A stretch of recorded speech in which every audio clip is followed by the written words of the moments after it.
भैया best book for twenties, देखो मैं इस पे पर्सनल एक्सपीरियंस से बताता हूँ बेस्ट किताबें कौन सी होती हैं। पहले मैं गूगल पे जाता था, मैं सर्च कर लेता था what are the best books. 5-6 किताब हैं जो कि मोस्ट पब्लिश्ड होंगी और वही रिकमेंडेशन में आ जाती हैं। डेल कार्नेगी की आ जाएगी, हाउ टू इन्फ्लुएंस फ्रेंड्स, बहुत अच्छी किताब है, कोई भी खराब नहीं है। रिच डैड पुअर डैड आ जाएगी, फिर एक और किताब आ जाएगी एटॉमिक हैबिट्स आ जाएगी, ऐसी 3-4 किताबें और आ जाएंगी। सारी किताबें अच्छी हैं। How to win friends and influence people. The subtle art of not giving a fuck. Ikigai. The unlimited power by Tony Robbins. The power of your subconscious mind and the power of positive thinking. Rich Dad Poor Dad.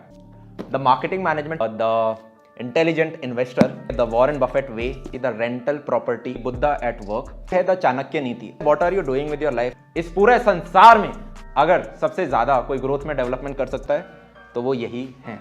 क्या है वो? यही है। मैंने एक point के बाद realise किया कि यार जो भी किताबें होती हैं जिनमें बहुत छोटा छोटा और बहुत ज़्यादा टेक्स्ट होता है, मैं उनको उतना फॉलो अप नहीं कर पाता। ये मेरा पर्सनल एक्सपीरियंस था।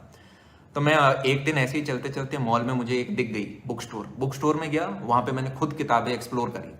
मैंने देखा कि ऐसी किताबें जिनमें थोड़ा ग्राफिक्स ज़्यादा यूज हो रहे हैं, फोटो वोटो या फिर टेबल चार्ट्स बन रखी हैं, वो मैं ज़्यादा समझ पाता हूँ, रिटेन कर पाता हूँ। तो अब मैं बुक स्टोर में जाता हूँ, खुद देखता हूँ, बहुत सारी होती हैं, हज़ारों किताबें होती हैं वहाँ पे, और मुझे जो लगता है कि यार मेरे जो गोल्स हैं, मिशन स्टेटमेंट है, उनसे ये 5 किताबें अलाइन हो रही हैं, वो मैं लेके आ जाता हूँ।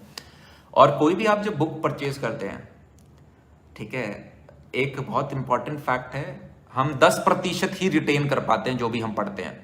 तो जो भी आपने पढ़ा हो उसके नोट्स बनाने जरूरी है। और लाइव एग्जांपल मैं इसका आपको दे देता हूँ। ये एक मेरी वन ऑफ द नोटबुक है, ठीक है, जिसके अंदर मैं अपने, तो आप यहाँ पे देखोगे हर चीज को मैंने लिख रखा है। जो भी मैं किताब के अंदर पढ़ूंगा उसको अंदर मैं लिख लूंगा, क्योंकि अब इस छोटी सी किताब को रिवाइज करना बहुत ईजी है। इस छोटी सी किताब को रिवाइज करना बहुत ईजी है। प्लस मैंने लिखा है तो सोचा है कि यार मोटे पैराग्राफ में से कौन सी एक लाइन मेरे को लिखनी है, और ये कोई ऐसा प्लान्ड भी नहीं था, यहीं पड़ी थी, मैंने आपको यहाँ से उठा के दिखा दी, ठीक है।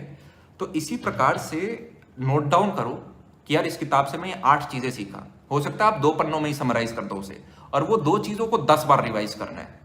10% ही अगर हमें याद रहता है तो 10 बार रिवाइज करके 100% याद रहेगा। मम्मी को बताओ जबरदस्ती, भैया को बताओ, पापा को बताओ, मैं आपको बता देता हूँ कभी जबरदस्ती।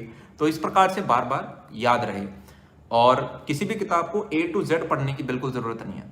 आपको लगता है ये 2 चैप्टर मेरे लिए इंपॉर्टेंट है, 2 पढ़ो। ये 4 लाइन मेरे लिए इंपॉर्टेंट है, बस 4 लाइन पढ़ो। ऑडियो बुक्स का मैं यार अब ज्यादा मैं फर्स्ट सेकंड ईयर में, थर्ड ईयर में बहुत पढ़ता था। फिर मैंने रियलाइज किया कि यार जो भी मैं ऑडियो बुक पढ़ता हूँ खत्म तो 2 दिन के अंदर हो जाती है, पर उसका याद मुझे कुछ नहीं रहता, मैं भूल जाता हूँ सब कुछ। तो बहुत जल्दी रियलाइज हुआ कि ऑडियो बुक के साथ साथ अगर आप नोट्स भी बनाते हैं तो वो असली होगा। नोट्स, जब 10वीं के बोर्ड एग्जाम के लिए नोट्स बना के उन्हें 5 बार हमने रटा था, तो सिमिलरली अब जब आप लाइफ स्किल सीख रहे हो तो उनके भी नोट्स बनाएं।